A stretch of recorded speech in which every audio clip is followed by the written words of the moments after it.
What's good, everybody? It's the Untitled Chapter show. NCAA football week 13, really the best weekend all season long. Really some big games. Obviously, I'm disappointed in some of the games, especially the Alabama-Auburn game. Auburn played not to lose that game. They had opportunities after opportunities to win that game and capitalize beating Alabama, and they did it. They played not to lose the game, and that's why ultimately they lost in 4 overtimes. It's just fluky. It really is. But, the biggest surprise to me all weekend was definitely Michigan over Ohio State. What a game! I mean, what an anticipated game. Really, in the big house, over 100,000 people there. It was great, and obviously I did pick Ohio State. They won the past, nine in a row, something crazy. So I just think for Michigan right now, they will be number 2 team in the country. Obviously, Georgia will be number 1. And obviously Cincinnati, man, they got to get in. Even if they get the 4th seed, Cincinnati deserves to be in. And a lot of people, will say, well, Cap, you know what? Cincinnati hasn't played anybody. I get all that, okay? I get that. But the past 2 years, they've lost like one game, and that was to Georgia. I would love to see Georgia and Cincinnati match up again. I mean, that game was really close to the wire. Desmond Ritter, man, he's a baller. I do see him playing in the NFL one day because of his size and also his arm. It's great. But, shout out to my Notre Dame Fighting Irish. They got the dub. They blew out Stanford. It was expected. It really was. Jack Cohn balled out with 2 touchdowns, 1 pick. And obviously, Kyron Williams, he had 74 yards and 2 touchdowns.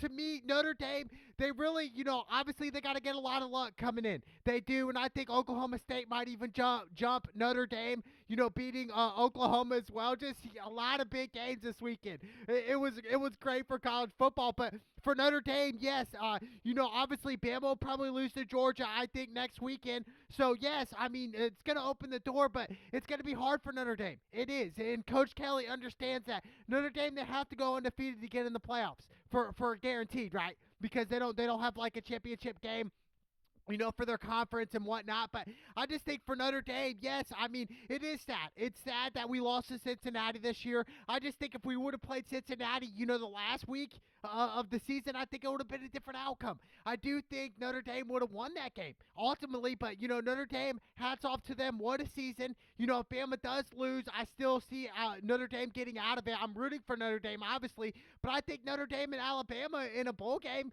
that'll be big. That'll be big for Notre Dame, their confidence booster, stuff like that. But obviously, big win for Notre Dame. Then we got Georgia versus Georgia Tech. Georgia, blew them out. Yet again, it was a shutout victory, 45-0. Georgia, the best defense in the country. They're playing Bama this weekend. I cannot wait for that game. That's going to be huge. For Stetson Bennett, 255 yards passing with 4 touchdowns. Really the perfect time to really be playing well. You guys play Alabama, and they understand Alabama is the top dogs. They're the defending national champions for a reason. So they're going to have to beat Alabama, which I really see Georgia really playing Alabama nice, right into their hands. I just think Georgia, defensively, they're great. They put pressure on the quarterback week in and week out. They've given up less than 7 points a game this year. It's crazy, dude. Obviously, unless Georgia just really fumbles the ball here, and just, gives it up. But I think it's going to be Georgia all day here. Georgia, they continue to play well. And Brock Bowers, 3 receptions, 100 yards receiving, and 2 touchdowns. He's been balling out as well. I think Georgia right now, man, they are on a roll. And I don't see really Georgia losing. I really don't, man. And then obviously the biggest game all weekend, Ohio State at Michigan. Really a lot of talk. There was, that's what goes with it with Ohio State and Michigan. One of the biggest games in the country, if not the biggest game. And really, we saw a little scuffle here in the second quarter. I just think the difference maker for Michigan was their ability to put pressure on C.J. Stroud and obviously their run game with Hassan Haskins, man. I'm telling you, this kid is nice.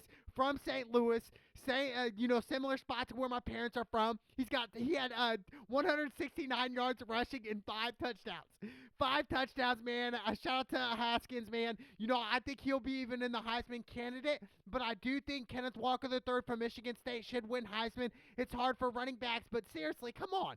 I really do think that Kenneth Walker should definitely get it, but hats off to Michigan. They put pressure on the quarterback. They played well, and for Jim Harbaugh, this was huge for him.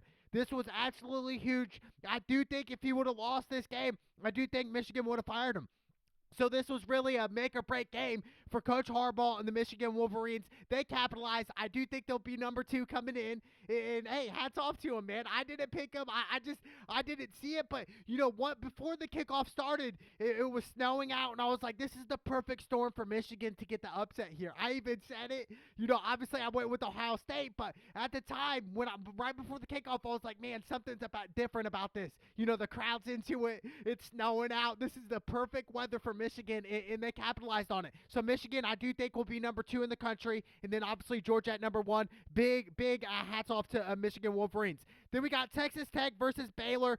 Baylor got the dub, man. They beat Texas Tech barely, though, but the difference was their running game in Abraham Smith. 30 carries, 117 yards rushing, and a touchdown. They capitalized on it. I didn't think Texas Tech was that good this year, but, Baylor, man, hey, they got a big game this weekend. I can't wait for that, but, Baylor, congrats to them. They've had a great season this year.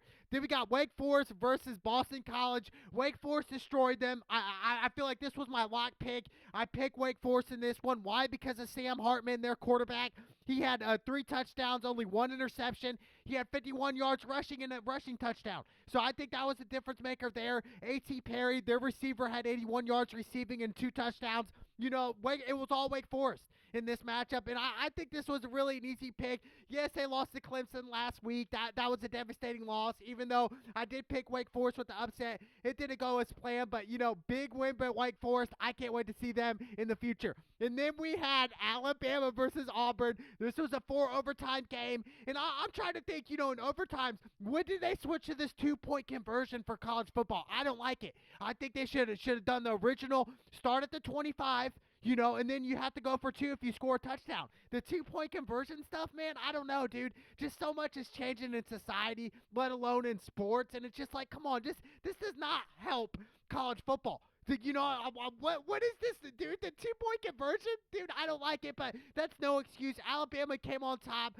and really, Auburn played not to lose, dude. And what's crazy about it is Auburn stopped Alabama with like 3 minutes to go, maybe even 2 minutes in the fourth quarter, and they got the ball.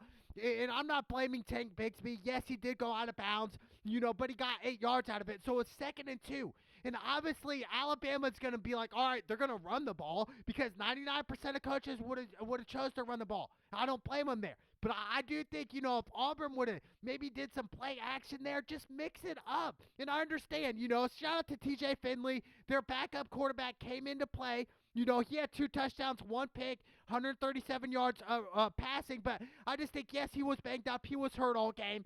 But I just think, put trust in him. And I understand he can't run the ball. Throw a little, like a slant or something. Even a screen.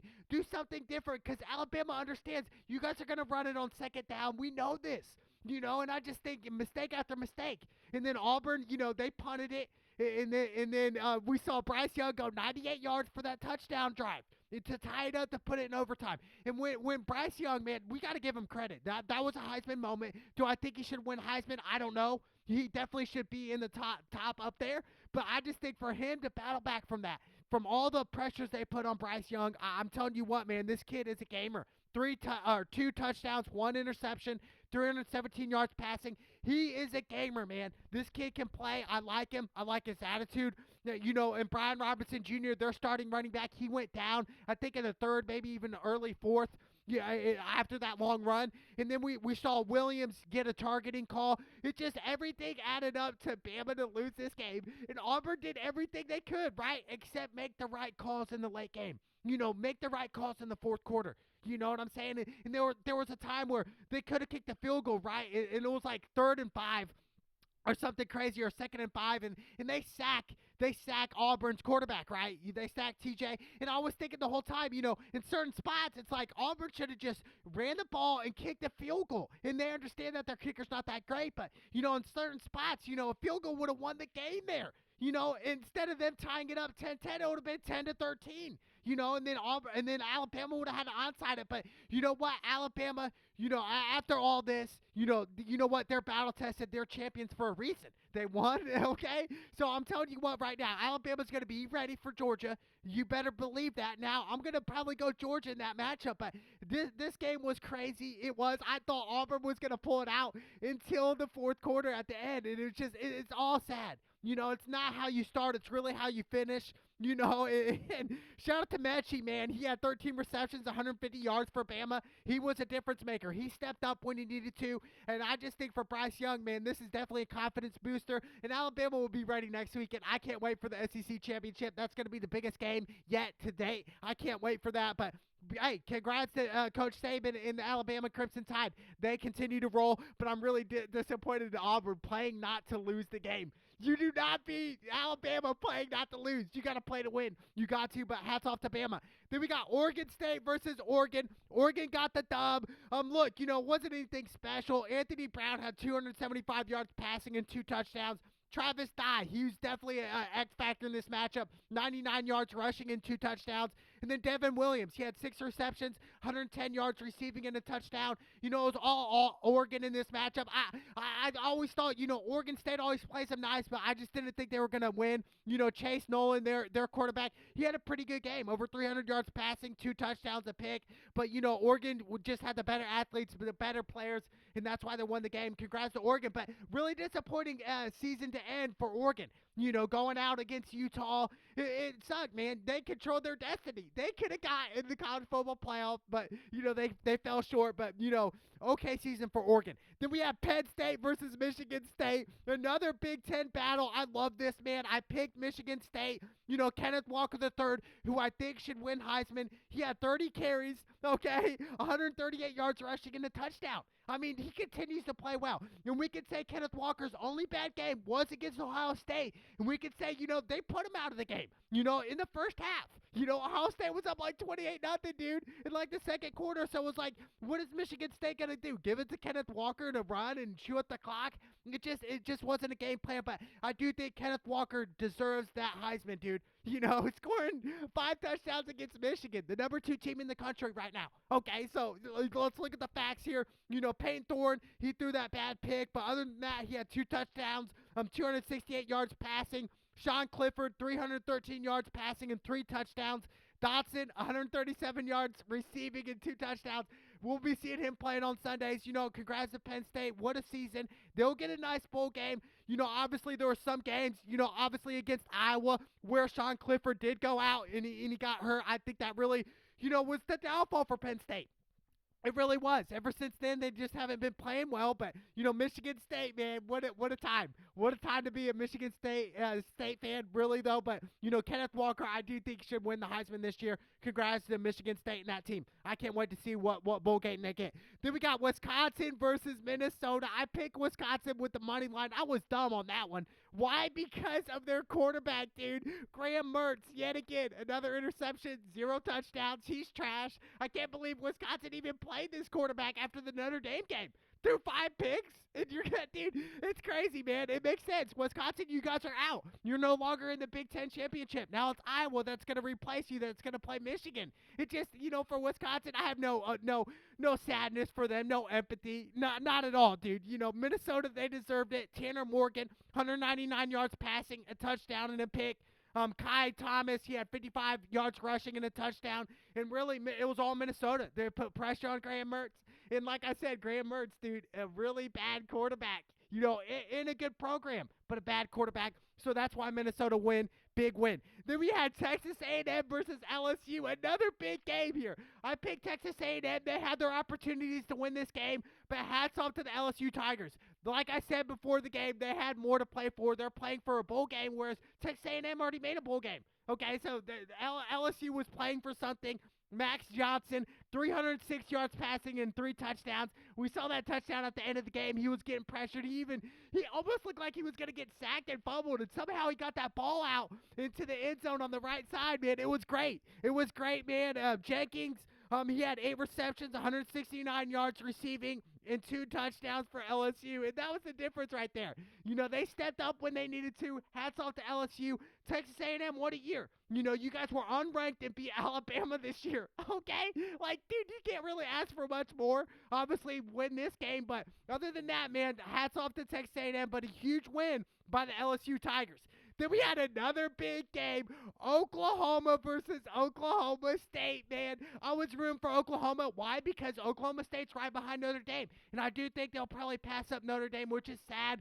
But, hats off to Caleb Williams. 3 touchdowns, 252 yards passing, and we saw that long run in the fourth quarter with under a minute to go. Really, Caleb Williams put that team on his back. He did, and we could say all the things we want, but he really carried that team at the end. And really, Oklahoma didn't really give him leverage. They didn't give him enough time in the pocket at certain moments. And receivers were dropping balls. It was crazy, but Oklahoma State, they did get a couple home calls. We could say that, there was a roughing the passer call that they called back. Against the running back, they tackled him late after the whistle. They took that flag out. It was a lot of home calls for Oklahoma State, and I do think Oklahoma State would have lost the game if they didn't play at home. But big win by Oklahoma State. Spencer Sanders, he had 1 touchdown, 2 interceptions. He also had 16 carries on 93 yards and a rushing touchdown. Kennedy Brooks, he had 22 carries, 139 yards for Oklahoma. Oklahoma did everything right? Except special teams will ate them up. Even Oklahoma State, they almost blew it with their special teams muffing the punts. Same thing as Oklahoma. Oklahoma's up and they muff a punt where really, as a punt returner, you're not taught to receive the punt if it's after the 10-yard line. If it's 10, going back to the 5-yard line, why even try to catch it? Nothing's really going to happen. You're going to get nailed or you're going to fumble. Those are the 2 main things. The positive things, yeah, you could run it back, but you're on the 5-yard line. I'd rather you receive the kick on the 15-yard line than the 5. Big difference there, and that was just a mental mistake by Oklahoma. But Oklahoma battled, but they came up short. What a win for Oklahoma State, man. And I think, yes, they got a big game coming up against Baylor, but I think Oklahoma State right now, man, they're probably going to be number 5 right there looking in. Looking in right there, so I can't wait to see what's going to unfold, but huge win by Oklahoma State. Then we got Pittsburgh versus Syracuse. I went Pittsburgh here with the money line. I was right. Kennedy Pickett, he had 209 yards passing with 4 touchdowns, 1 pick. Jordan Addison, he had 11 receptions, 81 yards receiving, and 2 touchdowns. That was the difference maker. And they put pressure on Syracuse.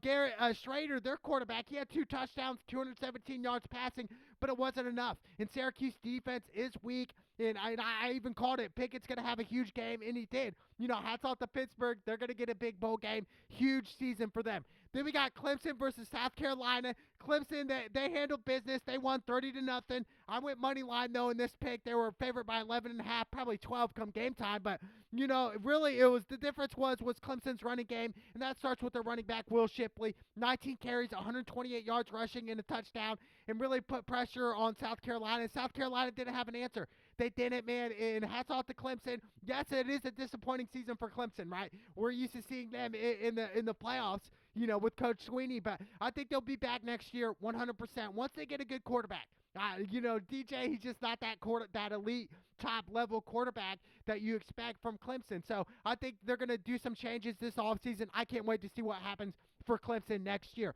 Then we got BYU versus USC. BYU won. They did not cover. They were 7-point favorites in this matchup.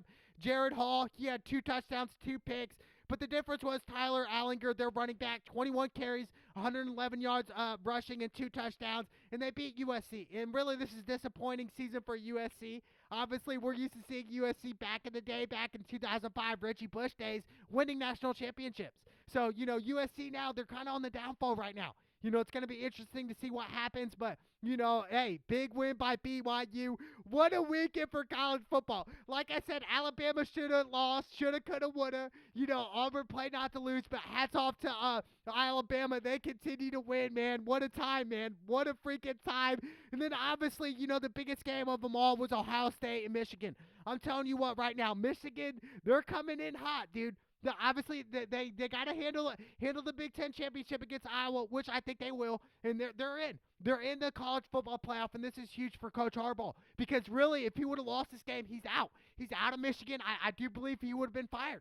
He's going into this game 0-5 against Ohio State, dude. You cannot be the Michigan Wolverines coach and not be Ohio State, dude. You just have to be Ohio State or else you're out of there. So what a time, man, to be a Michigan Wolverine fan. Huge win. Then obviously the number one team in the country, Georgia. I think Georgia's number one, Michigan's two. Probably they're going to put Bama at 3, and then Cincinnati's at 4. And I'd love to see Cincinnati-Georgia rematch. That would be great. And then probably Notre Dame or Oklahoma State at 5 in that 5 spot. It's going to be interesting to see what the College Football Committee thinks about that. But I'm telling you what right now, dude, Georgia, dude, I'm telling you, I think I'm already going to pick them over Bama. Why? Because of their defense, dude. Literally, their pressure quarterbacks, man. I'm telling you what right now, only giving up 7 points a game. Less than that. It's crazy, dude. Georgia, they continue to roll, but hey, we can't sleep on Bama. I cannot wait. Go Notre Dame. I hope they get in, baby. It's college football. It's the Cloud with Cam show. Let's go!